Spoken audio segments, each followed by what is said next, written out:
Mike? Is that you?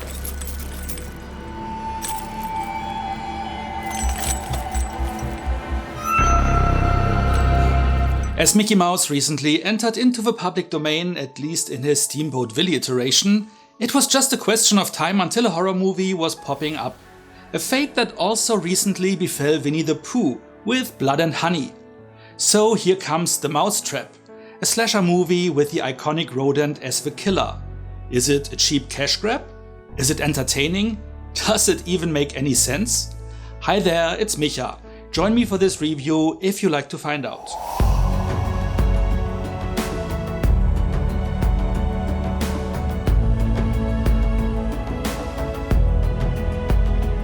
While watching an 8mm copy of Steamboat Willie, the owner of an indoor amusement center spills a drink on the broken covering of the projector's cable, which causes the animated character to leave the celluloid realm, possess the guy and then, wearing a Mickey Mouse mask, send him on a killing spree. The potential victims, a group of friends who rented out the place after hours to spring a surprise birthday party on one of the center's employees.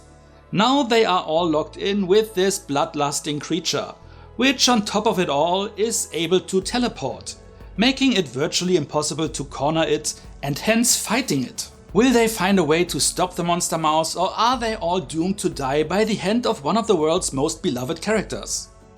Like I said in the intro, a horror movie featuring Disney's icon and mascot was just a matter of time after it entered into the public domain, with this just being the first one. I still haven't watched Winnie the Pooh Blood and Honey, which recently even got the sequel treatment, but from what I heard so far, it apparently wasn't a stellar cinematic outing, though I guess I will have to draw my own conclusions about that sometime soon. Stay tuned for that. So I was a little bit torn going into this movie, because I expected a quick cash grab, but my impression of the production value that my quick look at the trailer conveyed made me think that this could still be a solid piece of fun splatter. But is it? What's wrong? You don't got a key? No, I have keys, but this is not how we lock up. This isn't ours. While most of the actors did a good job and the camera work, lighting and everything on the technical side were also handled professionally, there were quite a few issues. One of which, you guessed it, was the screenplay, while the splatter effects posed another. Let's start with the effects. The first kill takes place about 30 minutes in, but in the off and less than spectacular, mind you. We only see the aftermath of that, at minute 50, quite unbloody, and in the meantime the killer man mouse only beats up a group of side characters in the bar next door with a hockey stick, for reasons unknown not killing them.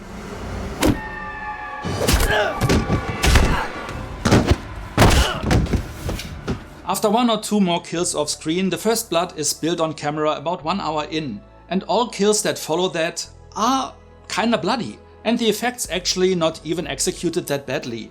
But there were only a handful of them, as the movie's runtime is just 80 minutes, including the end credits. A bit more of those effects, or at least earlier on and not just in the last 15 minutes, would have gone a long way. Well, at least on that front. My best guess is that they, as a small movie production, were allowed to film in the amusement center as long as they don't create a mess, so no blood spills and such. But let's now have a look at the plot, where nothing really seems to make any sense. They pretty much reveal a few minutes in who is doing the killing, so no whodunit guessing game. Which could be fine, as you also know the killer in movies like Halloween or Friday the 13th, and still can enjoy the carnage, if there is any. However, they have a framing device where a lot of screen time is consumed by one of the survivors being interrogated by the police, where they constantly ask about the possible identity of a killer, which includes characters who died, which they, as the police, should know to exclude as suspects. Again, my best guess here is that they tried to stretch the running time, which they did a lot. Of the 80 minutes, 4 are taken by the title and end credits, 2 are for a funny text crawl at the start, where they first disclaim that this movie is not affiliated with Disney, duh, that Disney wanted to have nothing to do with them, that they love Disney, and that even this text scroll itself needed a disclaimer so not to be confused with something done by Lucasfilm. The framing story elements roughly take up a combined 14 minutes, including a post-credits sequence, and another 3 minutes are spent on a side plot in the bar next door I previously mentioned. That means the main storyline only takes up about 57 minutes. It truly appears as if they noticed that this is too short of a runtime, so the interrogation and the bar scene were just added to fill time. I mean, most of the guys in the bar felt more like extras than actors, which made those scenes stand out as almost amateurish. Yeah, just get him here and consider it done. What's the deal with this guy Marcus? And the scene ultimately led nowhere. As I said before, not killing those guys also made no sense. As well as that there apparently was no barkeeper or anyone else around who could call the police about the fight. Especially since those dudes were meant to rough up a guy in the group. He's a douchebag. So we're roughing him up because he's a douchebag. To scare him away from pursuing a girl someone else has laid an eye on. But they thought the killer showing up in the bar was that guy. Why would they think that? Why would a guy who has no idea that they were asked to knock him around come to the place that they are staying at? All this considered, it really gave off the impression of being a late add-in. And the interrogation scenes not only felt off due to the pointless whodunit line of questioning I mentioned, but by the officers permanently asking the surviving girl how she knows all the stuff she tells them. Which she truly couldn't, but she always explains it away by saying that the others caught her up, underlying the theory that this is all something that was added on later. You weren't there, so I'm assuming somebody told you. Yes, Who? one of the dead ones. As she originally also appeared to have been killed off screen, and at the very least was severely wounded by her Achilles tendon being slashed, she would be in the hospital now, not in a cell that, by the way, looked more like a cave than anything else. It all just didn't add up.